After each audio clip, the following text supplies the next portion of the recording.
अक्षरा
कीर्तन सेवा चालू आहे. महिनाभर कीर्तन आहे. आजचा निरूपणाचा अभंग आहे तो धरणीधर महाराजांचा. कोण हे धरणीधर महाराज? तर पिंपळचे ते मोरया गोसावी आहेत. त्यांचे पुत्र चिंतामणी, आणि चिंतामणी म्हणजे हे द्वितीय पुत्र म्हणजे मोरया गोसाव्यांचे तिसरे हे पुरुष आहेत. ही सगळेजण गाणपत्य आहेत. आपल्याकडे 5 देवतांचं पूजन केलं जातं. जे विष्णूचे पूजन करतात त्यांना वैष्णव म्हणतात. जे शंकराचं पूजन करतात त्यांना शैव म्हणतात. जे शक्तीची म्हणजे देवीची उपासना करतात त्यांना शाक्त म्हणतात.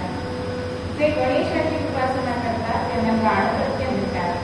आणि सूर्याची उपासना करतात त्याला सौर म्हणतात. तर हे गाणपत्य असणारे धरणीधर महाराज अनेक त्यांनी ग्रंथ लिहिलेले आपल्याला दिसतात. आणि आपल्या आजोबांची कार्य पुढे चालवणारे असे हे धरणीधर महाराज. गणेशावर अत्यंत प्रीती अत्यंत भक्ती असणारे. आजच्या निरूपणाच्या अभंगात ते म्हणतात,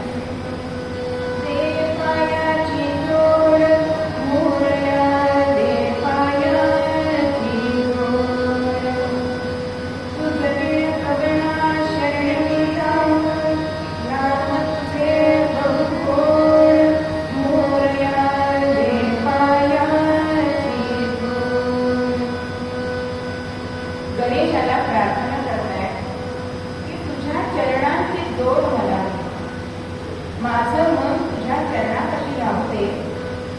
कारण तुझे चरण कमळ कसे आहे तर सगळ्या गोष्टीला आधारभूत असणारे असे तुझे चरण आहे.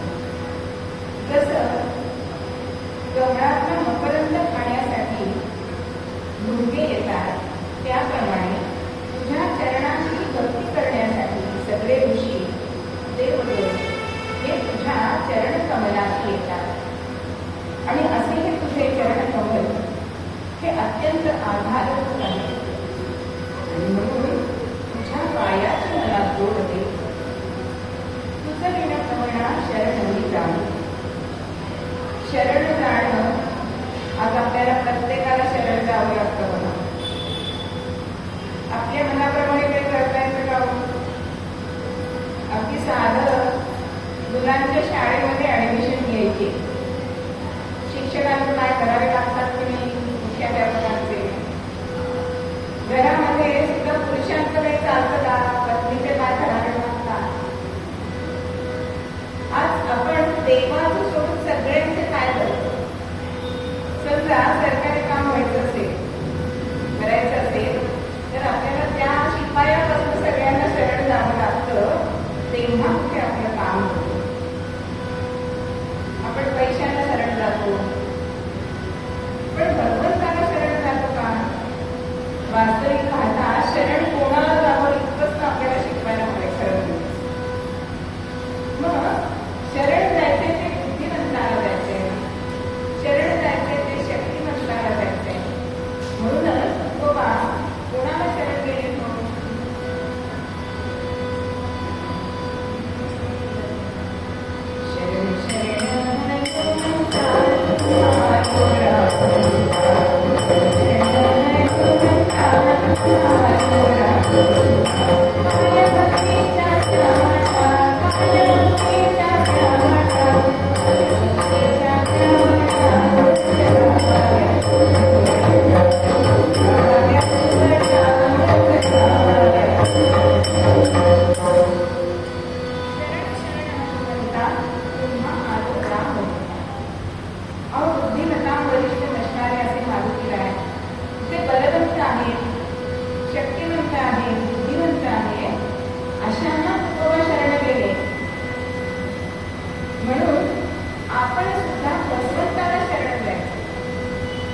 त्या सर्वांना मी हवं ते देतो. अर्थात पण त्याला अहंकार चालत नाही. आणि मग गणेशाने काय केलं? एका जरा जर्जर अशा वृद्धाचं रूप घेतलंय. ती सगळी कातडी लोटते आहे, अंगाला दुर्गंधी येते, काही जखमा झाले ते येतोय. अशा या रूपामध्ये जनकाचा राजवाडा पुढे उभा राहिलाय आणि म्हणतोय की हे राजन, मी जवळजवळ 8 दिवसांचा भुकेला आहे. मला इथे काही अन्न मिळेल का? जनक म्हणतोय का नाही? आणि पाकसिद्धी करायला सांगितले. पाकसिद्धी 8 दिवसाचा उपाशी हा ब्राह्मण म्हणून जवळजवळ 25 माणसांचा स्वयंपाक करायला सांगितलं. पण ह्या ब्राह्मणाने सांगितलं, आता सगळा स्वयंपाक इथे ठेवा, तुम्ही कोणीही इथे नको माझ्या कक्षामध्ये, मी एकटा गेली. आणि गणेशाने ते सगळं अन्न भक्षण केलंय. पुन्हा सांगितलंय की माझी अजून भूक शेवटी नाहीये. होता होता 100 माणसांचा स्वयंपाक केलाय, तोही गणेशाने खाल्लाय त्या ब्राह्मणाने. आणि असं झालं की आता जनतेकडनं शिधा आणावा लागतो का काय, असं जनकाला भ्रांत पडली. आणि तेव्हा हे काहीतरी वेगळं प्रकरण आहे आणि शरण गेलाय. जेव्हा जनक ह्या वृद्धाला, त्या ब्राह्मणाला शरण गेलाय, तेव्हा गणेशाने त्याला वरदहस्त ठेवलंय आणि आपलं मूळ रूप दाखवलं. म्हणजे तुझं केलं प्रमाण शरण दिला. या गणेश म्हणजे मी गणेश देवता आहे ना, ती कशी आहे हो? तर ते मूळ तत्व सांगितलेलं आहे. आता काही जण असं शंका विचारतात की शंकरांनी गणेश पूजन त्यांच्या विवाहात कोणाचं केलं असेल, पण तेव्हा त्यांचा पूजन होता का? गणेशाचं पूजन हे आपण कधी करतो? प्रत्येक कार्य आपलं निर्विघ्न पार पडावं म्हणून गणेशाचं पूजन करतो. तेव्हा त्रिपुरासुराचा वध करण्यासाठी शंकर भगवान निघाले, पण यशप्राप्ती झाली नाही. केवळ गणेशाला प्रार्थना करून निघाले नाही. मध्ये आमचे नारद मुनी भेटले आणि म्हणतायत, शंकर त्यांना विचारतात की मला यश का आलं नाही? तेव्हा ते म्हणतात, तुम्ही गणेशाला प्रार्थना करून गेला नाही, त्याला शरण गेलं नाही, त्यामुळे तुमच्या यशामध्ये विघ्न आलेले आहे. आणि तेव्हा शंकर भगवान या गणेशाची स्तवन करतायत. ते म्हणतात, जय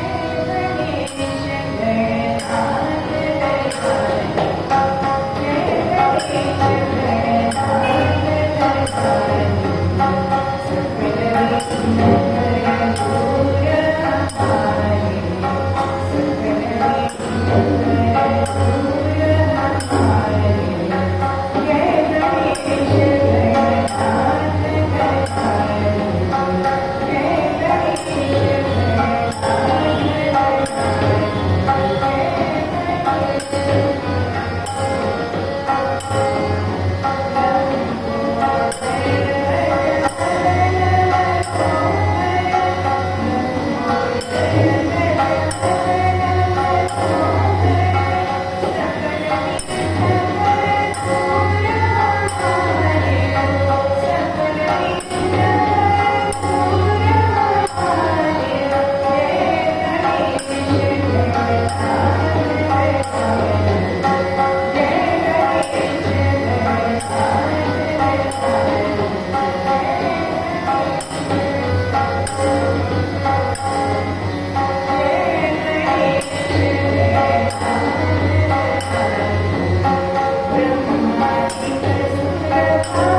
गणेश. पण त्याचे नाम कसे आहे तर गोड आहे.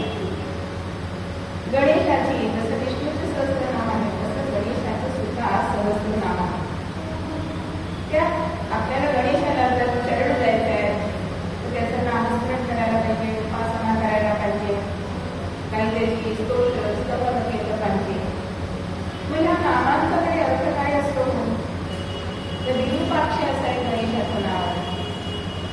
तर विरूप म्हणजे काय तर ज्याच्याकडे आपल्याला बघवत नाही असे त्याचे नेत्र म्हणजे सूर्य आणि अग्नी असा तो विरूपाक्ष. आता उन्हाळा जाणवतो आपल्याला सगळ्यांना, सूर्याकडे बघत आहोत आपण, डोळे मिटलेले गणपतीने, असे त्याचे नेत्र आहे म्हणून त्याचं नाव आहे विरूपाक्ष. त्याचं एक नाव आहे हेरम. हे म्हणजे जगत आणि रम म्हणजे सगळ्यांचा रक्षण करणारा, असा त्या हेरम नावाचा अर्थ आहे. आपण सिद्धी विनायक असं म्हणतो आणि आज तर आपल्याला असं वाटतं, कधी कधी वाटतं की जनताही श्रद्धावान होतीये का अश्रद्धा होते असा प्रश्न पडतो. काही देवळांमध्ये रांगा लागलेल्या असतात दर्शनासाठी. मग सिद्धिविनायकाच्या इथे आपल्याला जास्त करून गर्दी दिसते का बरं तर आपल्याकडे सिद्धी अनेक सांगितले, 8 सिद्धी सांगितले आणि ह्या 8 सिद्धी जो आपल्या भक्तांना देतो त्याचं नाव आहे सिद्धिविनायक. त्याचं अजून एक नाव आहे ज्येष्ठराज. अहो ज्येष्ठांमध्ये ज्येष्ठ, जसं तुमचं समर्थ रामदास म्हणतात की मंगलाचे मंगल असा आमचा प्रभुराम आहे, तसं ज्येष्ठांमध्ये ज्येष्ठ जो आहे तो ज्येष्ठराज. आम्ही हे गणपतीचं नाव आहे. ज्याच्या लीला आपल्याला मोजता येत नाही त्याचं नाव आम्ही असं सांगितलेलं आहे. मग अशा या गणेशाचं जर नाव आपण घेतलं तर तो का बरं आपल्याला प्रसन्न होणार नाही. म्हणून तुझं विणक्रमणा चरणही जाऊ नाम तुझे बघतो. मग हा गणेश ओंकार स्वरूप सांगितलेला आहे. म्हणून हा ओंकार जेव्हा पहिल्यांदा भूतलावर आला तो पहिल्यांदा ब्रह्माने ऐकलेला आहे.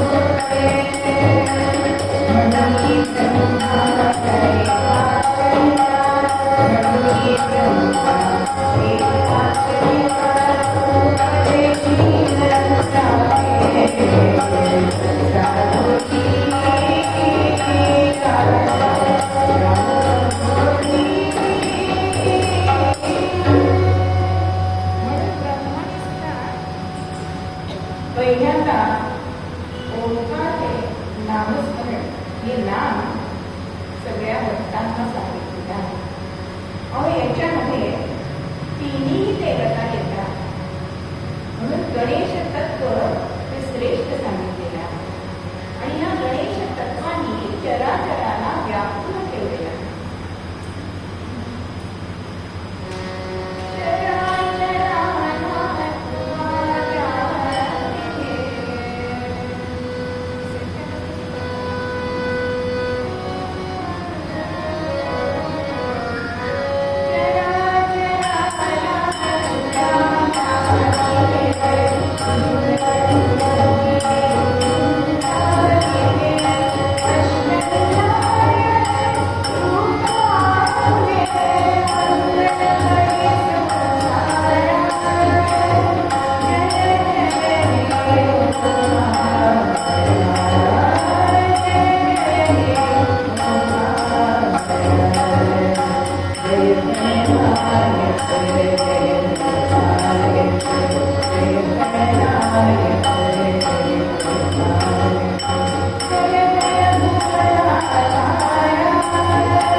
Yeah.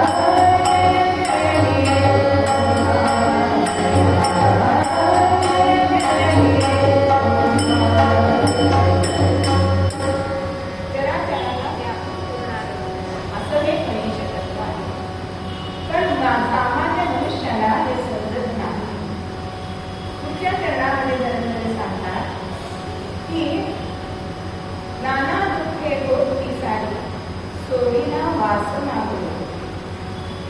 आता दुःख कुठे असतात हो? संसारामध्ये असतात, प्रपंचामध्ये असतात.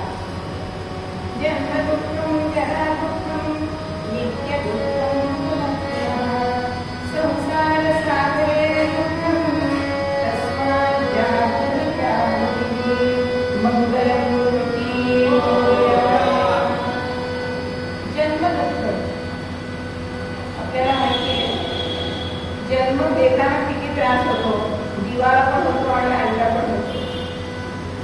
तेव्हा बाळ म्हणत असतं की नाही, सोडो रे बाबा, सोडो रे बाबा. इतकं दुःख या जन्म यातना आहे. जसं जरा दुःख म्हातारपणाचं दुःख आहे. धड चालता येत नाही, डोळ्याला नीट दिसत नाही, पुढची पिढी आपली मुलं बोलतात ते ऐकू येत नाही आणि मग काही समज वाढतात.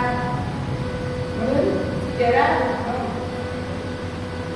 अहो घरात अडगळ वाटायला लागते. याच्यासारखं दुःख नाही. नित्य दुःख पुन्हा पुन्हा असं हे संसार सागराचं ते चक्र आहे. ते पुन्हा पुन्हा चालत नाही, फिरतंय ना राड काढण्यासाठी. म्हणून सुभाषित काय सांगतात की तस्मात् जागृती जागृती. अरे किंवा लगेच सावध हो. दोनदा सांगताय जागृती जागृती. एखादी गोष्ट ती करायला हमखास करायला हवी असेल तर आपण ती शब्द दोनदा वापरतो, तीनदा वापरतो. तसं हे सांगताय की तस्मात् जागृती जागृती. तसं एका सुभाषितामध्ये असं सांगितलेलं आहे की षण्मास दुःख मातेचं दुःख किती असतं? 6 महिने असतं. हे सुभाषित आहे का? हा अर्थ आपल्याला लावून घ्यायचा नाही. कारण प्रत्येकाच्या भावना वेगळ्या असतात. आज आम्हाला एक दिवस सुद्धा आईची आठवण आल्याशिवाय जात नाही. 25 वर्ष होऊन गेली. पण हे सामान्य जनामध्ये काय असतं दुःख ते सुभाषित आहे की मातेचं दुःख 6 महिने असतं. पित्याचं दुःख हे 3 दिवस असतं. भार्या गेल्याचं दुःख किती असतं? भार्या दुःखम पुनर्भार्या. दुसरी भार्या आली तर पहिलीचं दुःख संशय आणि सुधा दुःखम दिने दिने. भुकेचं दुःख सगळ्यांना आहे. जर एक वेळ आपल्याला पोटाला मिळालं नाही तर दुःख होतं. हे सुभाषित आम्ही एकदा आमच्या कीर्तनामध्ये सांगितलं आणि आमचे पेटीवाले होते. नंतर चहा पात होतं तेव्हा म्हणाले तुम्ही असं कसं सांगितलं तो? मी दररोज माझ्या बायकोच्या पोटापुढे चहा ठेवल्याशिवाय चहा घेतली. अहो म्हटलं हे तुमच्यासाठी नव्हतं. प्रत्येकाच्या भावना वेगळ्या आहेत. म्हणून मला हे सांगावं लागतं का हे सुभाषित सांगतात की प्रत्येकाचं प्रत्येक व्यक्तिगत मत वेगवेगळं असू शकते. पण सामान्यतः जगामध्ये काय दिसतं तर हे मग सोडीना वासना जोड. जोड म्हणजे जून. आज आपण सगळ्या स्त्रीवर भाजी घेताना काय करतो? गवार घ्यायचे. मोडून बघतो की नाही. तो भाजीवाला म्हणतो ताई मोडू नका, माझी भाजी कोणी घेणार नाही. पण आपण ती मऊ आहे की नाही बघण्यासाठी, जून नाही ना ते बघण्यासाठी आपण थोडीशी गवार बरंगी मोडून बघतो. मग ही वासना जोड आहे. मग साध्या भाजीमध्ये आपण एवढी निवड करतो. वासना सुटते का? वासना नाही सुटत. किती वासना जाते? कीर्तनकार नेहमी दृष्टांत सांगतात की मरणप्राय असे आजोबाई बागेवरती झोपवले, अंगणामध्ये नेऊन झोपवल्या. पूर्वीचं घर आहे, घरामध्ये गोठा आहे, गाय वासना बांधलेली आहे आणि तिथे होते जागृत करतात. ते आजोबा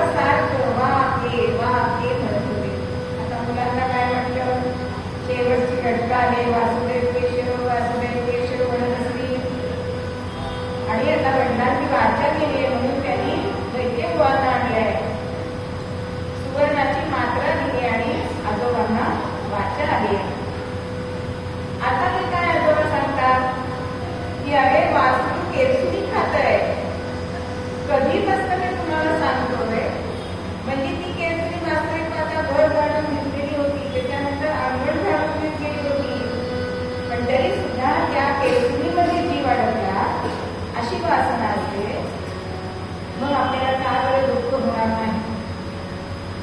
मग हे जर आपल्याला नको असेल तर ही वासना सोडायला पाहिजे. गोदरेकर महाराज तर सांगतात की वासना कशी असते व सूक्ष्म असते, पण तिला आपण घट्ट करतो. जसं हिमालयामध्ये जेव्हा हिम पडतं तेव्हा ते भुसभुशीत असतं की नाही, ते लगेच बाजूला आपल्याला सारता येतं. पण ते जर एक वेळ आपण बाजूला सारलं नाही की त्याचा दगड होत जातो, ते घट्ट होतं. आणि मग तशी वासना जर आपल्या मनामध्ये राहिली तर ती आपण बाजूला करू शकत नाही, म्हणजेच ती दोर होते. म्हणून नाना दुःखे भोग विसारी सोडीना वासना होते. मग हा जो गणेश आहे तो विघ्नहर्ता आहे, बुद्धिमत्तेची देवता आपण त्याला म्हणतो. तसाच तो मातृभक्त सुद्धा आहे. बरं, गणेशाच्या मातृभक्तीचं उदाहरण सगळ्यांना माहिती आहे. तेव्हा पृथ्वी प्रदक्षिणा करायची वेळ आली तेव्हा कार्तिकेय गेला मोरावरून. मग पार्वती माता त्याला विचारते, काय रे, तुला नाही का पृथ्वी प्रदक्षिणा करायची? करणार ना. आणि म्हणून शंकर भगवानांनी पार्वती मातेला बसवले आणि त्यांच्या भोवतून 3 प्रदक्षिणा घातली.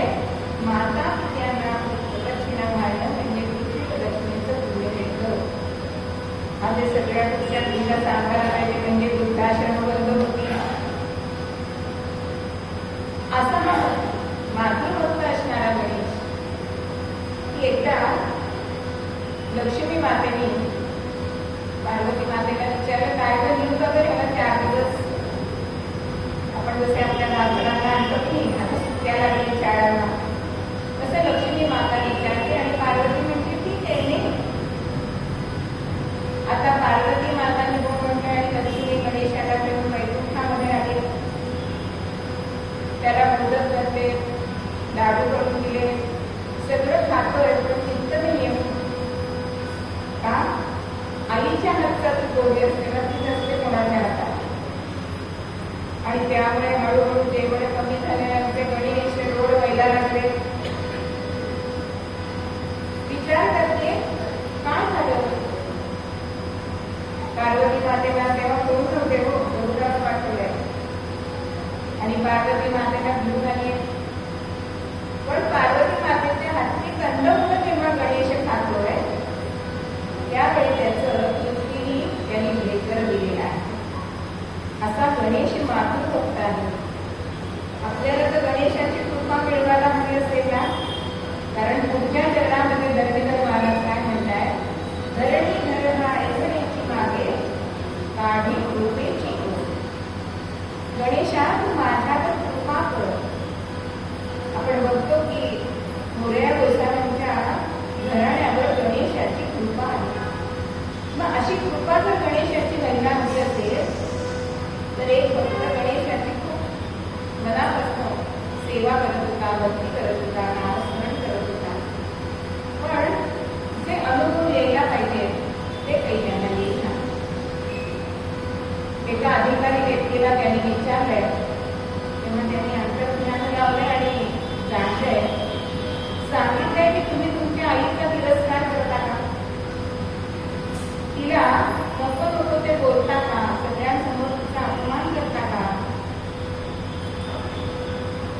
तेव्हा तुम्ही जर तुमच्या आईला चांगलं वागवून दिली तरच हा गणेश तुम्हाला प्रसन्न होईल, त्याची कृपा तुम्हाला प्राप्त. आणि पुढे आईशी त्याचं वर्तन सुधारल्यानंतर त्याला जी गणेशाची कृपा हवी होती ती मिळाली. अशी कृपा धरणीधर महाराज मागताय. पण मागणं सुद्धा कोणाकडे मागावं, जे हमखास देऊ शकतील त्यांच्याकडे मागावं आणि काय मागावं हे सुद्धा आपल्याला समजलंच पाहिजे. मग आपण मागतो ते सगळं नश्वर मागतो की आम्हाला चांगले बंगले मिळू देत, गाड्या मिळू देत, माझ्या मुलीला चांगलं स्थळ मिळू देत, मुलाला चांगली नोकरी मागू देत. याच्यापेक्षा आपण काही मागत नाही आणि हे सगळं नश्वर आहे. मागणं सुद्धा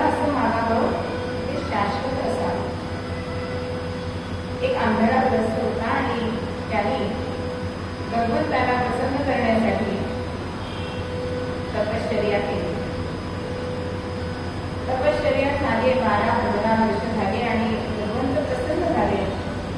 सांगितले काय तुला हवंय, जे हवंय ते थोडक्यात सांग. आता या ग्रस्तांनी थोडक्यात सांगितलं बरं का, मागितलं काय मागितलं की माझ्या नातवावर मला छत्र चादर दिसू दे. एका वाक्यात किती मागितलं? माझ्या नातवावर म्हणजे मला आयुष्य चांगलं मिळू दे,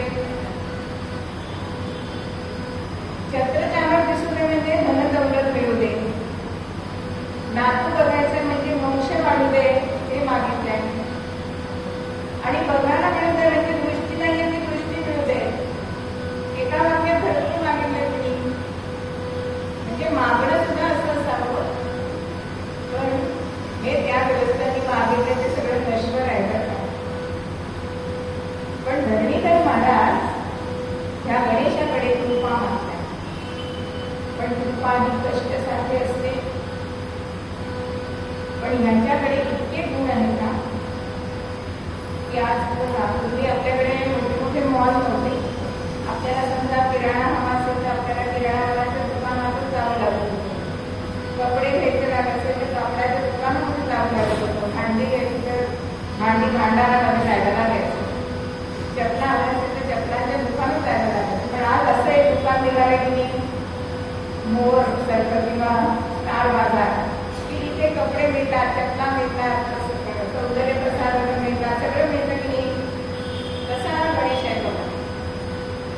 त्याच्याकडे सगळ्या कला आहेत की नाही, 14 विद्या 64 कला. त्याच्याकडे जर आपण गेलो आणि हे मागितलं तर आपल्याला नाही का मिळणार. अहो हे शाश्वत आहे.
आपल्या आई वडिलांनी आपल्याला सांगितलं की मोबाईल बघताना, तेव्हा आपल्या काळात मोबाईल होते, टीव्ही बघताना देवायचं नाही सांगितलं कारण आपण ते पाळलंय.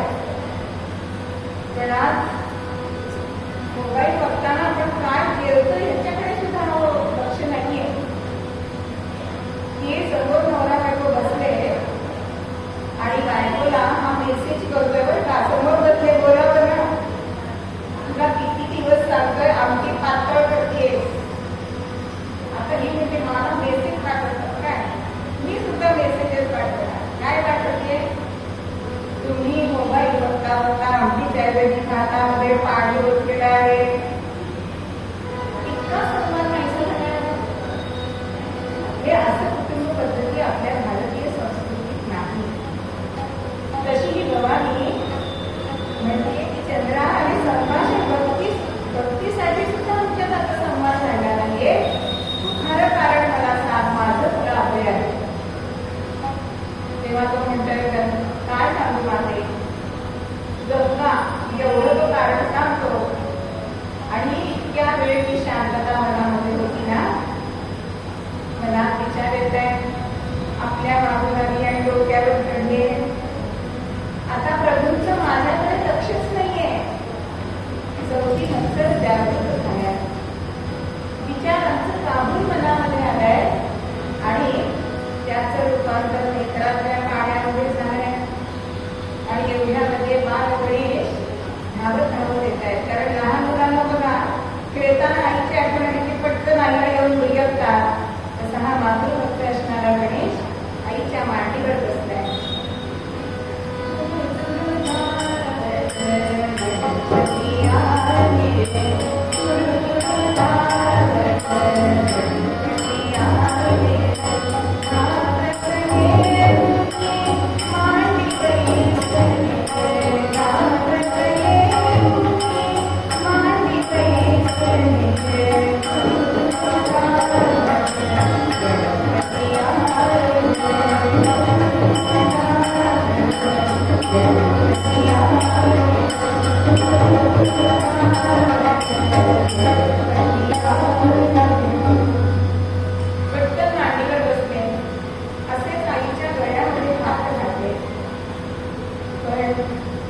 एकीकडे याचं मोठं जोरदार केलं, कारण पुत्रप्रेम मनात आहे पण विचार मनावर वेगळे होते.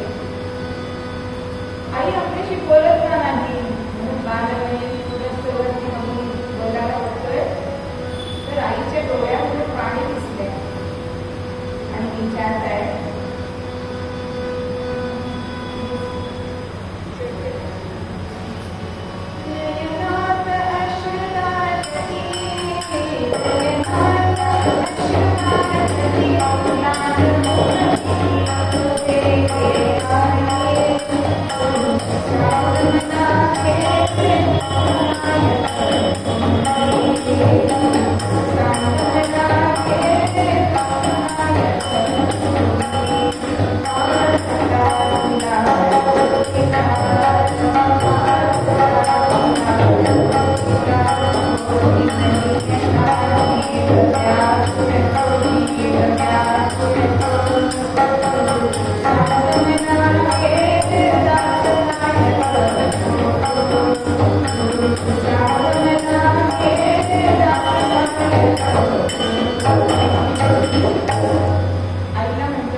आपले गालावर उघडतात की तशीच अवस्था पार्वती मातेची झाली. पटकन आपल्या मुलाचा मुका घेतलाय, किती माझं बाळ छान आहे. आणि पण हा सौती मत्सर आपल्या बाळ गणेशाला कसा समजणार.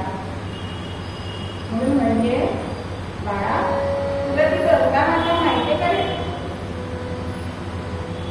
हो अगं ती गंगा माता किती माझं लाड करते असं म्हणते बरं का. आता याला काय सांगावं असं मातेला प्रश्न पडेल. पण आई तिच्यामुळे दुःखी आहे का असा विचार करतोय. आणि तो म्हणतोय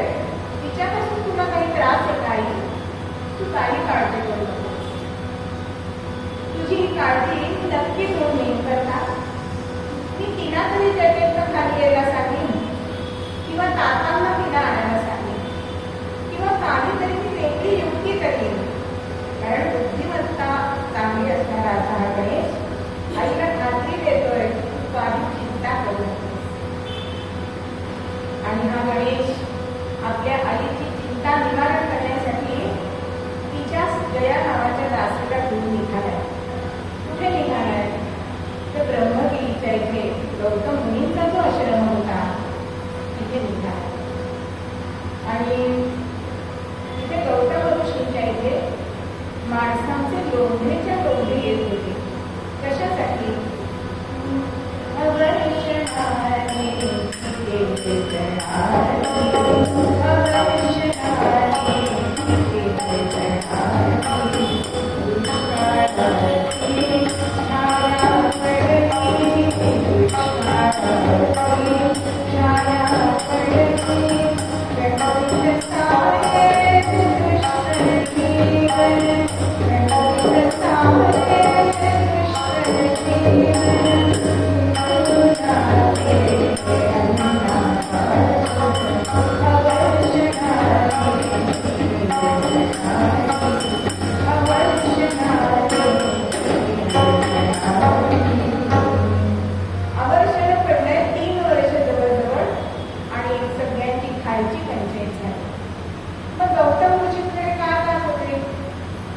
गौतम मुनी अत्यंत कृषी तज्ञ होते. आज आपण म्हटलो की जपान सगळ्यामध्ये कृषीमध्ये पुढे आहे. पण गौतम मुनींनी सकाळी पेरलेलं धान्य संध्याकाळी गाड्यावरून घरी येत असे इतकं त्यांचं कृषीमधलं ज्ञान श्रेष्ठ होतं. आणि अशा गौतम ऋषीकडे आपल्याला काही ना काहीतरी अन्न मिळेल या दृष्टीने लोकांचे लोंढेच्या लोंढे. आता हे गौतम मुनी आपल्या शेतामध्ये बसले. वाराला जोडणारं सगळं शेत बसतंय. एकीकडे शंकराची उपासना चालली. ओम नमः शिवाय, ओम नमः शिवाय, ओम नमः शिवाय. आणि इतक्यामध्ये गणेशाच्या सांगण्यावरून ती जी पार्वतीची दया दासी आलेली होती ती गोरूप भेटल्या आणि गौतम ऋषींच्या शेतामध्ये शिरले. शेतामध्ये शिरले गवत खात नव्हती. हो, शेताची नासधूस करत होती, त्या उगत होती. आणि उपासनेला बसलेले गौतम ऋषी उठू शकत नव्हते. म्हणून त्यांनी काय केलं? जवळचं गर्भ घेतलं, अभिमंत्रित केलं आणि तिच्या बाजूने सोडले. आता ते अभिमंत्रित केलेलं गर्भ त्या गायीला गर्भस्थानी लागलंय आणि तिथेच ती गाय मृत झाली. गौतम मुनींना गोहत्येचं पाप लागलंय.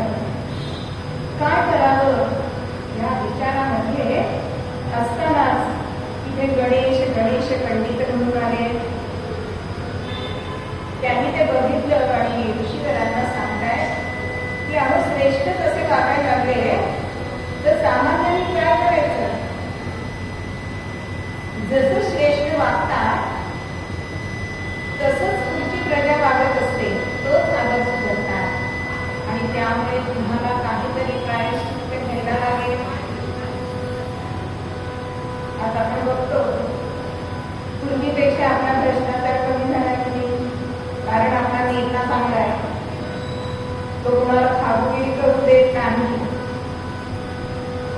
मग तसंच या गणेश पंडितांनी या गौतम ऋषींना सांगितलंय की आपण शंकराची आराधना करा.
जग करत असतो, पण कुठे बघत असतो सून किती तेल घालते. अशी तपश्चर्या नव्हती, दृढ निश्चयाने तपश्चर्या केलेली होती. आणि शंकर भगवान प्रसन्न झाले. काय हवं असेल ते मागून घ्या. आणि मग गणेश पंडितांनी ते सांगितलं. ते शंकरांना गौतम मुनींनी सांगितले की आपल्या जटेतील जी गंगा आहे तिचा प्रवाह इथून वाहावा. त्या प्रवाहामध्ये मला आवडून तसं स्नान करावं आणि तो प्रवाह तिथेच राहावा की जेणेकरून इतर लोकांना सुद्धा आपली पापं त्याच्यामध्ये धुता येतील. इथला परिसर हा सुजलाम सुफलाम होईल. तथाच असं म्हटलंय. आणि शंकरांनी जटेतील गंगेला खाली यायला सांगितलं. पण आपलं स्थान सोडायला कोणी नसतो तयार. गंगा खाली यायला तयार नाही. शंकर कोपिष्ट झाले आणि आपल्या जटा त्या ब्रह्मगिरीवरती जोराने आपटल्या. आणि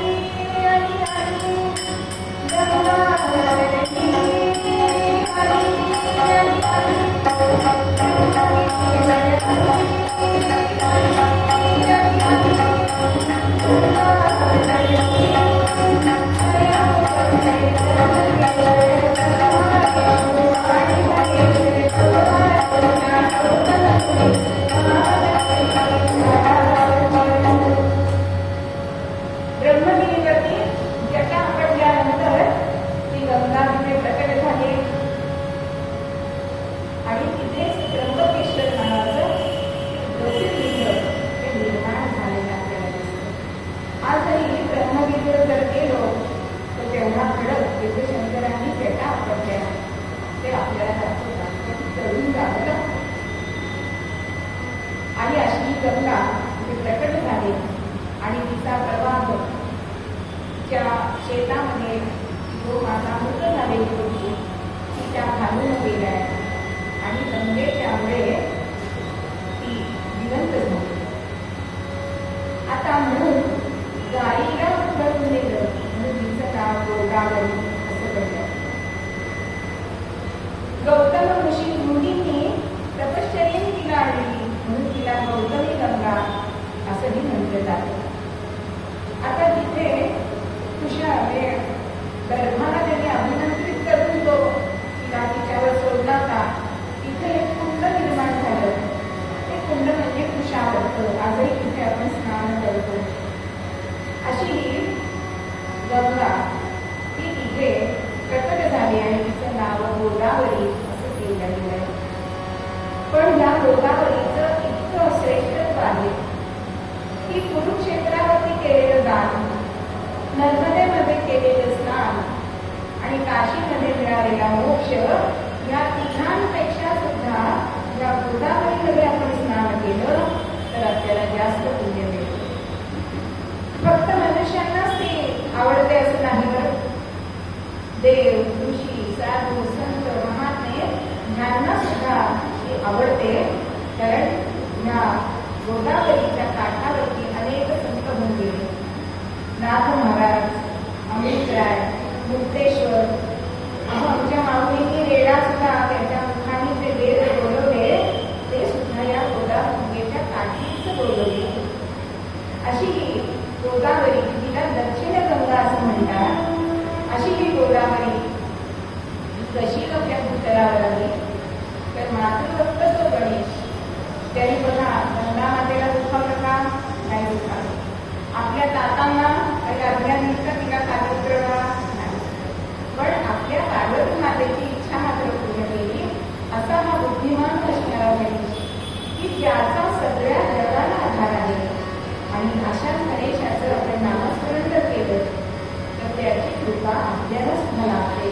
आणि हेच आपल्याला मूळ प्रत्यामध्ये नवीन सांगतात.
एक मागणे मागाया आहे दारी देवला आशी तुला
Thank you.